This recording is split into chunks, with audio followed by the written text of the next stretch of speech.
যথাগ্নে দাহিকা শক্তি রামকৃষ্ণে সমাজ্ঞয়া সর্ববিদ্যা স্বরূপাং তাং শারদাং প্রণমাম্যহম।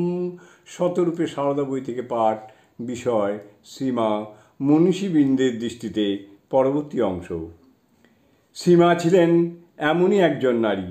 এই জন্যই তাঁর জীবন ও আদর্শের একটি সর্বজনীন আবেদন আছে। স্বামীর নিঃস্বার্থ সেবা এবং তার ঈশ্বর সাধনার পথে সর্বান্তকরণে সহযোগিতা করে তিনি আদর্শ ভারতীয় গৃহিণীর মর্যাদায় অধিষ্ঠিতা হন। এই মহৎ ব্রতে নিবিষ্ট চিত্তা থেকেও তিনি অত্যন্ত সাধারণ এবং দৈহিক শ্রমসাধ্য কাজও অভিনিবেশের সঙ্গে সম্পন্ন করে যেতেন।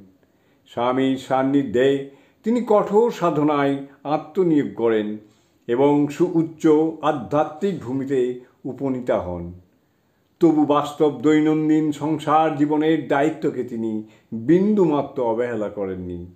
শ্রীরামকৃষ্ণের স্বাচ্ছন্দ্যের প্রতি তিনি যেমন নিয়ত সজাগ ছিলেন, তেমনি তাঁর শ্রীরামকৃষ্ণের কাছে যে সমস্ত অনুরাগী ভক্তের সমাবেশ ঘটেছিল তাদের তিনি নিজ সন্তানের মতো পরিচর্যা করতেন। তাঁর জীবন তাই ভারতীয় নারীত্বের যথার্থ আদর্শ প্রকাশক। জয় মা।